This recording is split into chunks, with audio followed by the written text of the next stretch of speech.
Hello everybody and welcome back to my channel. If you're new, then it's just ordinary welcome, and if you have been before, then it's welcome back. This week I'm going to be doing a little bit of a sort of DIY upcycling type of thing with a jacket that I got in a charity shop or thrift store.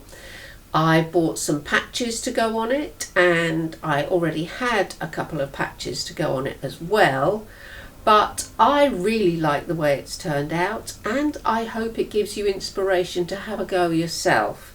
If you've always wanted to do a bit of upcycling, then now's the time to start. People are getting rid of all their winter coats and things, so you should be able to pick up some nice jackets here and there. I also will be telling you exactly what the patches mean, what the history of them is, where they come from, all that sort of good stuff. So if that sounds like something you think you might like to watch, then do please keep on watching. So this is the jacket before I've done anything to it, apart from I have put a little dragon on the zip. I will do a close-up of that momentarily so you can see it.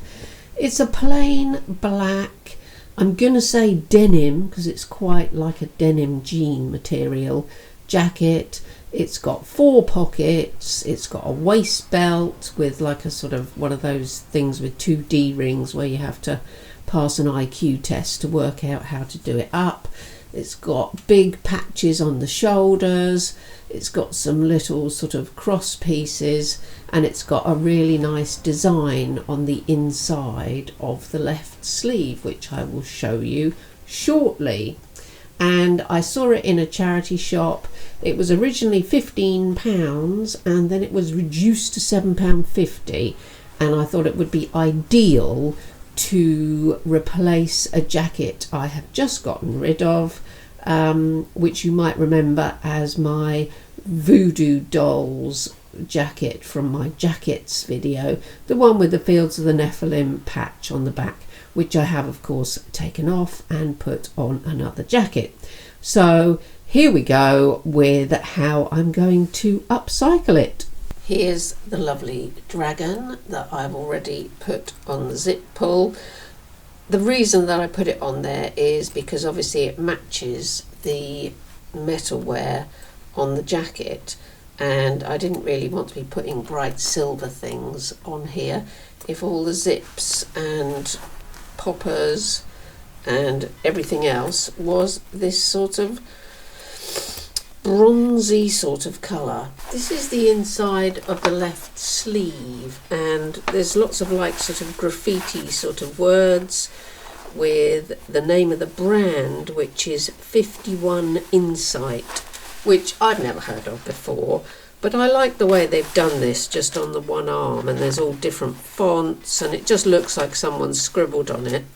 Again, you can see here the brass poppers and the bright pink inside of the sleeve, which is something I've had on a different coat before, and I think it's sort of like nice to have a secret bright colour inside.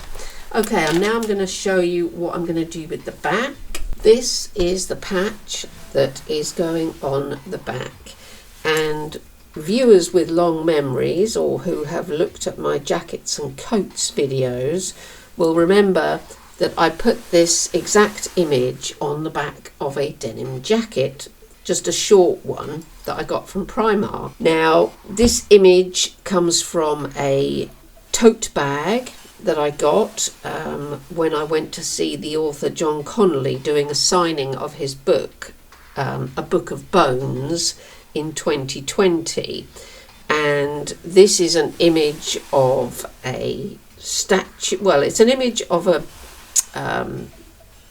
engraving which is now a statue in the Church of St Bartholomew in London, and there's a beautiful statue which I'll put a picture up of, which was done by Damien Hirst in 2006, and it's based on this etching of Saint Bartholomew, who was in fact one of the 12 apostles.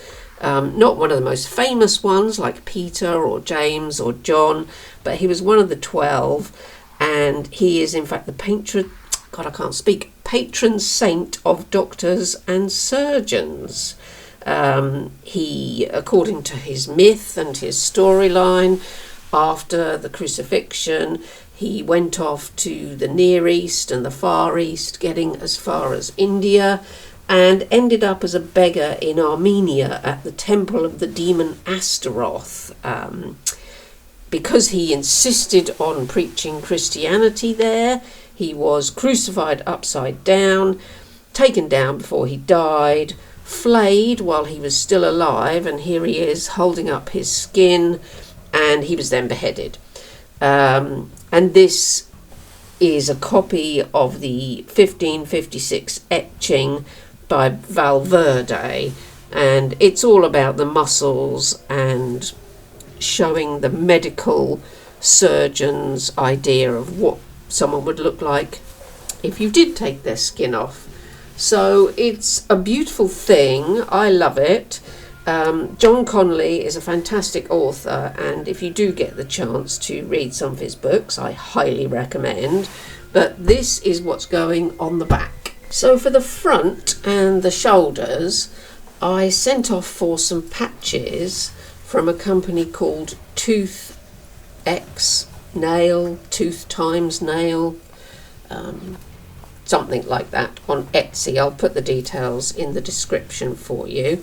And I got a bunch of patches. These came in a set, and this little bat came on his own, and he's a long-eared bat, just like the bat on my right leg tattoo.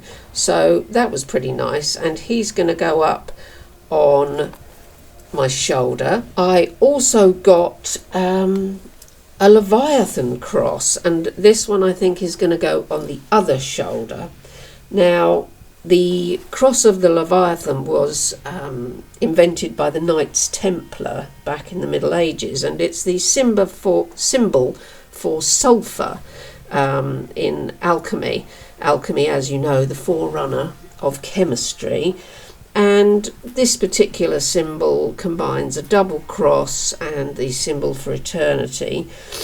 Because it's the symbol of sulphur and therefore brimstone, which was the old word for sulphur, it's very much associated with hell and Satan, because of all the biblical references to brimstone as being part of hell and punishment, and evildoers being thrown into lakes of brimstone, that sort of thing, because that's where Lucifer was cast when he fell from heaven into a lake of brimstone in the myth.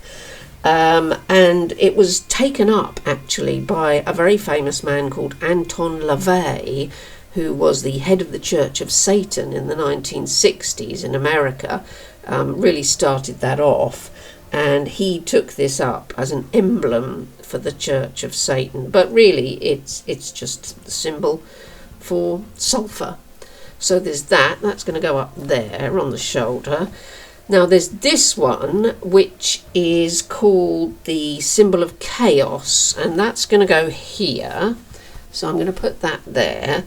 Now, a lot of people think this was invented by Michael Moorcock, the writer, as part of one of his types of stories that he was doing in the 1960s. But the famous occultist Aleister Crowley had included it in his 1938 Thoth tarot that he drew, and it was the symbol for the Eight of Wands.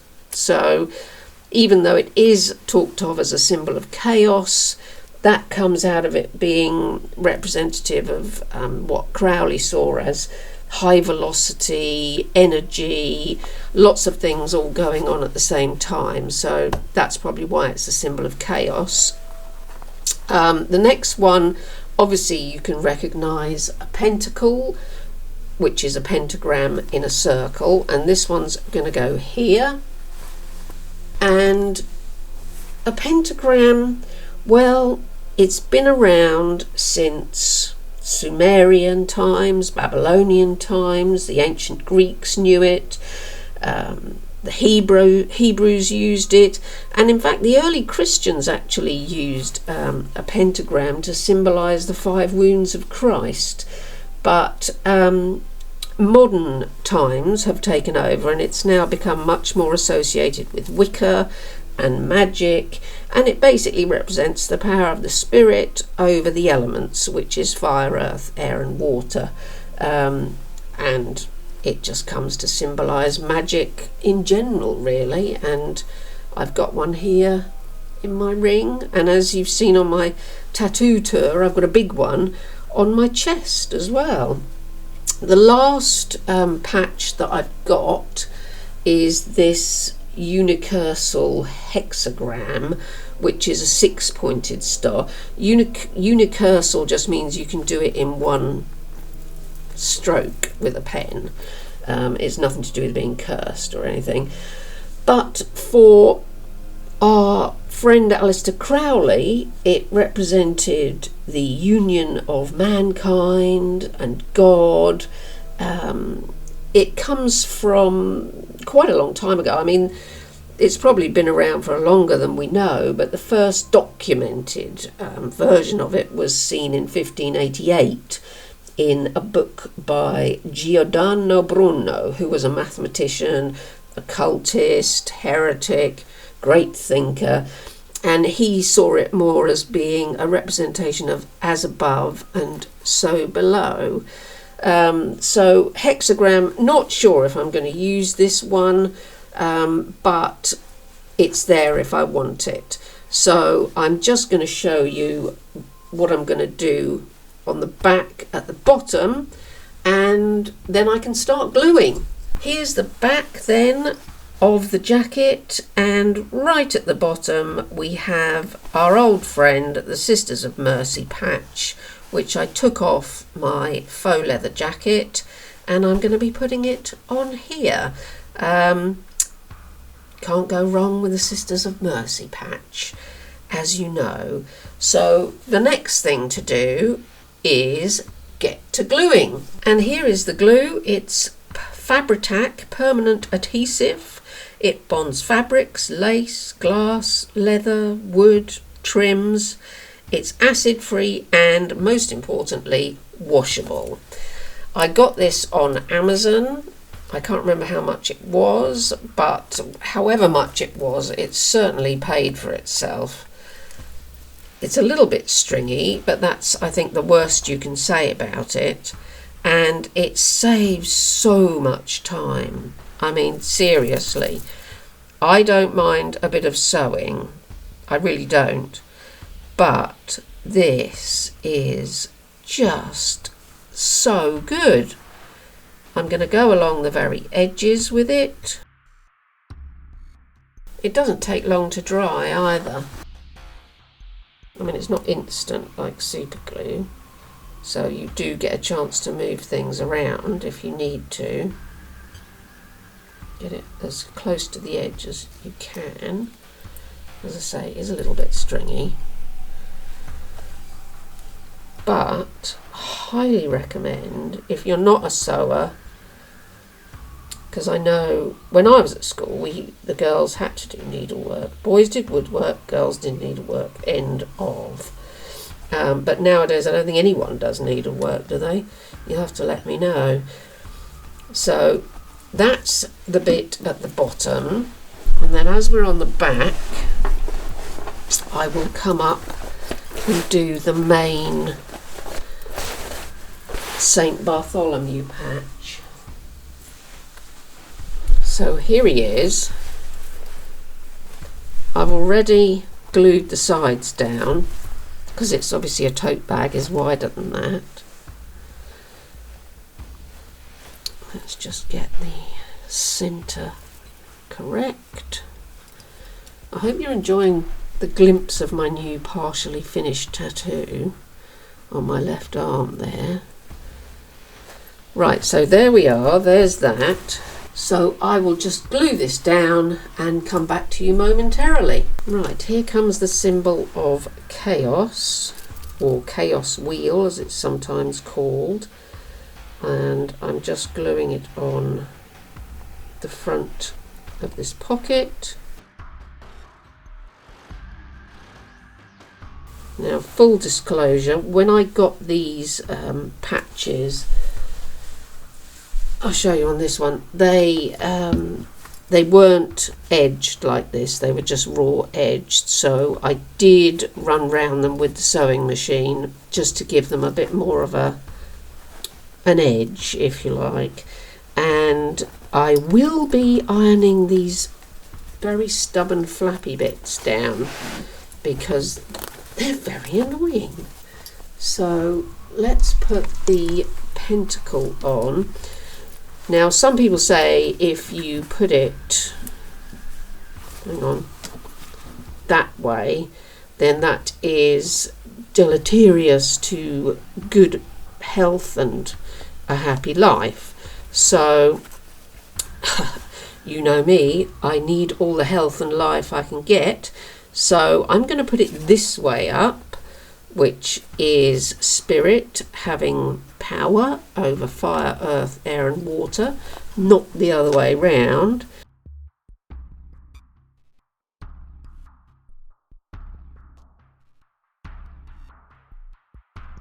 What I will do is I will put my Buffy Lives badge on here, because why not? Because let's face it, Buffy lives in all of us. All girls are slayers, I think, was the takeaway from the last season. I will be modelling the jacket for you once it has dried, and I will be changing the belt, as I say, because those other belts are too difficult. Right, there we go. And here's the finished jacket. I might still put some pointy studs on the collar, possibly, maybe on here. I haven't quite decided, and obviously I haven't yet got around to ironing the flappy bits down, but I will be doing that. I've put a new belt on. This is a Primark belt that I had hanging around that's sort of not quite silver, not quite brass, but not quite silver. As you can see, the patches are on and they look fab. See, there's my Leviathan, and there's my lovely bat. There's my lovely Saint Bartholomew and my Sisters of Mercy. So the whole thing is a success. I think so anyway. Don't forget, I will be putting all the details of where you can get patches like this. If you're in London, pop to see Saint Bartholomew in his church, because it's a beautiful statue. What else? Oh yeah, give this video a big thumbs up. Subscribe if you subscribe even if you haven't already. If you'd like to buy me a coffee, tea or other beverage, visit my Ko-fi in the description box. And it just remains for me to say thank you very much for watching. I hope you're all doing really, really well. And to all those lovely people that have kissed their pets on my behalf, thank you very much. I hope you will all manage to stay safe, but most importantly, to stay strange. Bye for now, everybody.